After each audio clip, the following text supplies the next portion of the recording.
আচ্ছা, এটার কি সমাস করা যায়? আমরা যেভাবে দ্বন্দ্ব, বহুব্রীহি, কর্মধারয়, দ্বিগু শিখেছিলাম, সেই নিয়ম অ্যাপ্লাই করে দেখা যাক হয় কিনা। পণপ্রথা বিরোধী আন্দোলন, পণপ্রথা বিরোধী যে আন্দোলন, এটা কি করা যায় নাকি এটা করব? পণপ্রথা বিরোধী আন্দোলন যার, না অন্যভাবে করা যেতে পারে? এটি অন্যভাবে করতে হবে, কারণ এই বাক্যটি পুরোটাই সমাসবদ্ধ পদ। তাই পণপ্রথা বিরোধী যে আন্দোলন হবে না, পণপ্রথা বিরোধী আন্দোলন যার হবে না। পুরো বাক্যটিকে আশ্রয় করে যখন সমাসটি হলো, তাই এই সমাসের নাম বাক্যাশ্রয়ী সমাস। এর নাম শুনেই বোঝা যাচ্ছে বাক্যকে আশ্রয় করে যে সমাস। এর অর্থটা দেখি। বাক্য প্লাস আশ্রয়ী, নামেই কিন্তু বোঝা যাচ্ছে।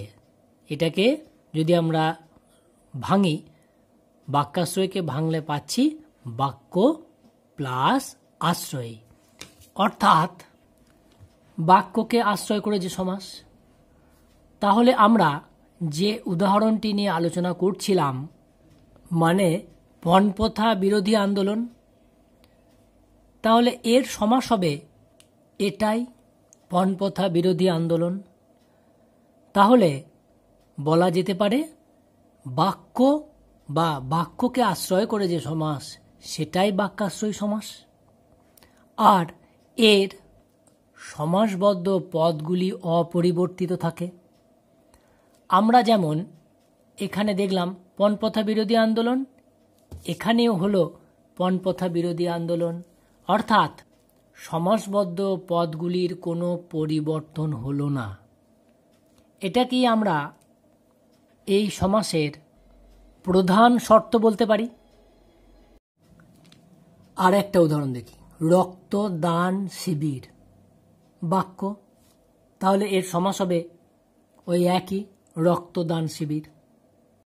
সাইকেল চালাও প্রতিযোগিতা, এটিও বাক্য, তাই এর ব্যাস বাক্য হবে সাইকেল চালাও প্রতিযোগিতা, যেমন আছে ঠিক সেই রকম। সংজ্ঞা: বাক্য বা বাক্যাংশ যখন সমাসবদ্ধ একটি পদ রূপে প্রযুক্ত হয় বা ব্যবহৃত হয়, তখন তাকে বলা হয় বাক্যাশ্রয়ী সমাস। এটা আমরা দেখলাম, বাক্য থাকে, বাক্যাংশ থাকে, যখন কি হচ্ছে সমাসবদ্ধ পদ রূপে ব্যবহৃত হচ্ছে বা প্রযুক্ত হচ্ছে, সেটাই বাক্যাশ্রয়ী সমাস। জমি রক্ষা আন্দোলন, এটি একটি বাক্য, তাহলে এর সমাস হবে জমি রক্ষা আন্দোলন, যেমন আছে ঠিক সেই রকমই। এই সমাসের আরেকটি নাম রয়েছে, সেটি হলো মিশ্র সমাস, কারণ এখানে দুটি বা তিনটি সমাসের মিশ্রণ দেখা যায়। ব্যাপারটি স্পষ্ট হলো না, তাই তো? একটা উদাহরণ দেখি।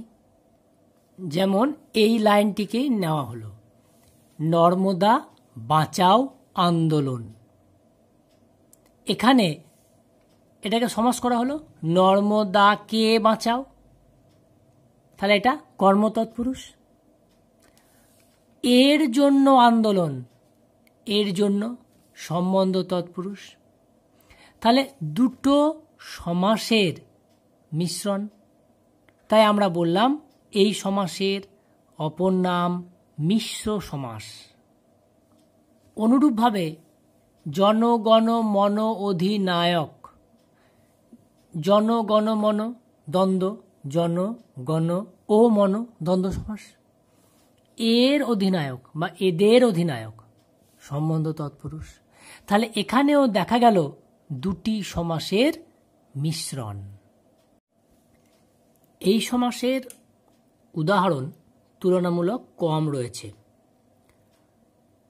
পরীক্ষায় আসতে পারে এমন কিছু উদাহরণ আমরা এখানে দিয়েছি, যেমন বসে আঁকো প্রতিযোগিতা, গঙ্গা বাঁচাও আন্দোলন, সাক্ষরতা অভিযান আন্দোলন, খাদ্যের দাবিতে আন্দোলন। প্রত্যেকটি কিন্তু বাক্য, তাই যেমন আছে তেমন হবে। নদী জপমালা, মদ্যপান বিরোধী আন্দোলন, খাদ্যের দাবিতে মিছিল, প্রবন্ধ প্রতিযোগিতা ইত্যাদি। তাহলে আজ এটুকুই।